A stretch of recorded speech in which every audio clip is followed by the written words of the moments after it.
नमस्ते। आज हम बिलिगिरी रंगन बेट्टा BR हिल्स में हम हैं।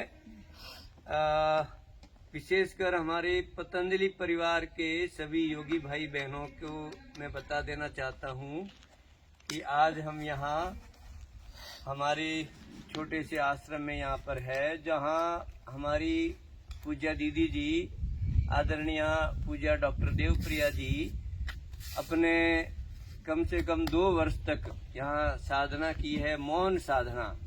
हमारे एक बड़े तपस्वी यहाँ हुए हैं, परम पूज्य स्वामी निर्मलानंद जी, जिन्होंने जीवित समाधि यहाँ पर ली है और उनके सानिध्य में ही परम पूज्य स्वामी ब्रह्मदेव जी यहाँ पर तपस्या करते थे।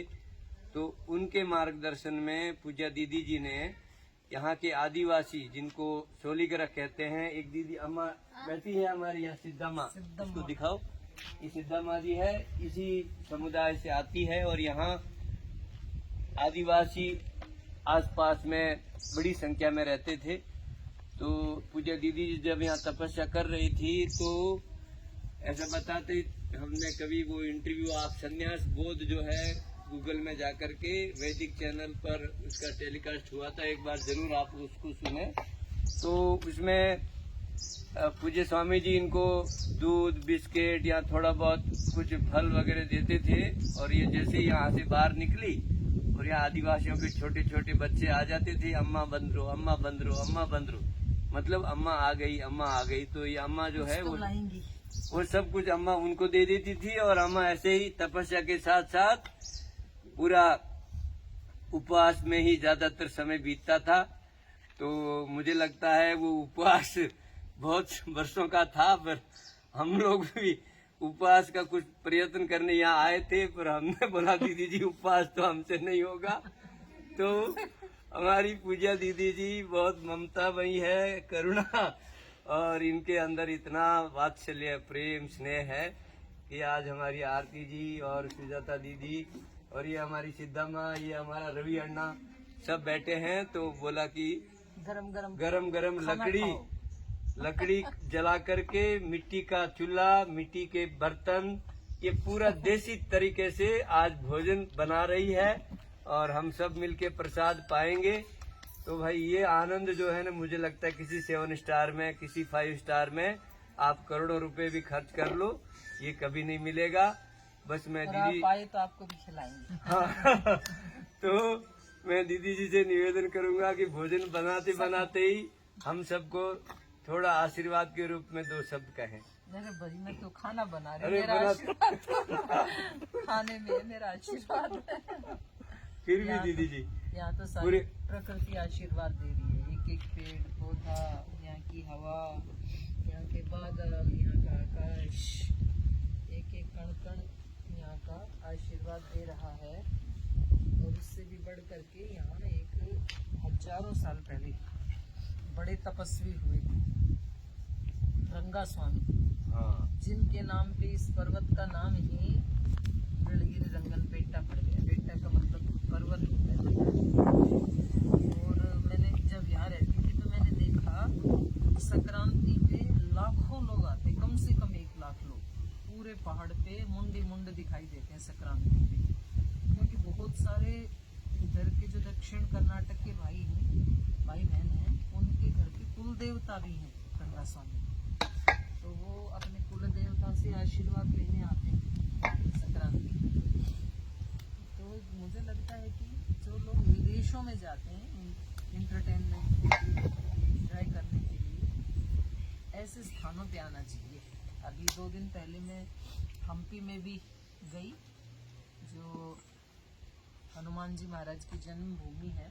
इतना सुंदर है वहाँ पर, पंपा सरोवर से लेकर के और जो 5 पर्वत हैं जिनका हम रामायण में वर्णन सुनते हैं, ऋषमुख पर्वत, किष्किंधा और माल्यवंत, और जहाँ पर सुग्रीव हनुमान जी की भेंट हुई, पंपा सरोवर। हाँ, तो इतना सुंदर अपने देश में स्थान है, उनका हमें पता ही नहीं है।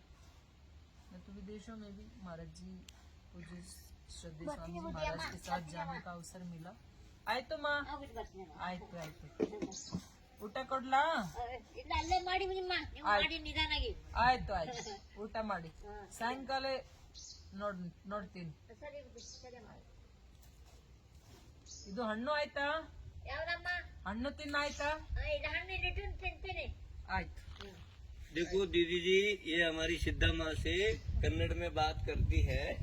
कुछ लोगों को ये जानकारी नहीं है तो ये भी ले लीजिए कि इन्हीं आदिवासियों ने पूजा दीदी जी को कन्नड़ सिखाई, खाई है क्योंकि इनको हिंदी बिल्कुल नहीं आती थी और इनके साथ रहना था तो इनको कन्नड़ सीखनी पड़ी।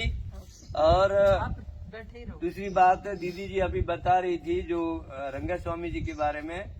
अभी थोड़े दिन पहले पिछली बार भी हम गए तो अमेरिका से हमारे कर्नाटक के 50 लोग जो अमेरिका में रहते हैं तो इनके वो कुल देवता है, हाँ तो वहाँ से यहाँ आए। तो अब कल ये अंग्रेजी नव वर्ष या कैलेंडर नव वर्ष है, 2 शब्द उसके भी बोलिए दीदी, लोग कहीं कहीं भागते हैं। भाई ऐसा है, वर्ष अंग्रेजी साल नया और मनाने का हमारा तरीका पुराना। हम तो अपने ऋषियों के चरणों में आए हैं। वैसे तो हम तो हर पल भी ऋषि के चरणों में ही रहते हैं, पर ये एकांत स्थान जहाँ पर ऋषि मुनियों ने तपस्या की है, तो ऐसे किसी पवित्र स्थान में जाकर के फिर वहाँ ध्यान करना चाहिए, भजन करना चाहिए और सात्विक आहार अपना या तो ले जाएं या तो वहाँ भी बना सकते हैं जैसे हम बना रहे हैं यहाँ पे। तो ये दारू, मीट, मुर्गा, बकरा ये सब नया नहीं, फिर ये नया वर्ष नहीं बनता, ये बीमारी का वर्ष बन जाता है। बीमारियां शुरू करने का, तन को बीमारी, मन को बीमारी। तो नए वर्ष का मतलब वैसे तो हर दिन नया होता है, हमारी वैदिक संस्कृति में तो ये बताया जाता है हर क्षण अपने आप में नया है, हर दिन अपने आप में नया है। लेकिन उसकी अनुभूति कुछ लोग 365 दिन में एक ही दिन करते हैं, तो चलो एक दिन ही सही, पर उसमें कुछ नयापन आना चाहिए जीवन में। ऐसे स्थानों पे जाना चाहिए नववर्ष के समय, मेरा कहना है।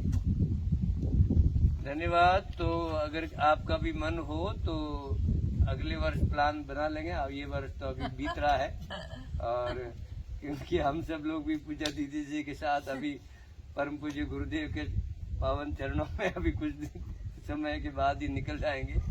और वैसे एक बता दूं, ये टाइगर रिजर्व एरिया है, तो सुबह 6 बजे के बाद ही गेट खुलता है और रात को 5 बजे बंद हो जाता है। कोई अगर शाम को किसी का प्लान बने तो इसी अनुसार बनेगा, फिर आपको प्रवेश नहीं मिलेगा। हाँ, रात को नहीं आ सकते, हाँ, 5 नहीं। बजे के बाद यहाँ नहीं आ सकते हाँ और सुबह 6 बजे से पहले नहीं आ सकते।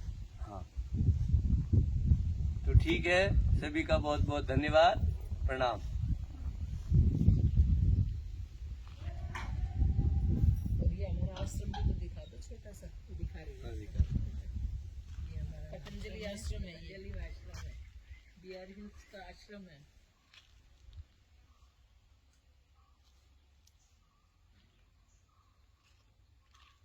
उमरलेस जी हर बार यही बोलते हैं, इधर थोड़ा बोर्ड डालो, पतंजलि योग आश्रम।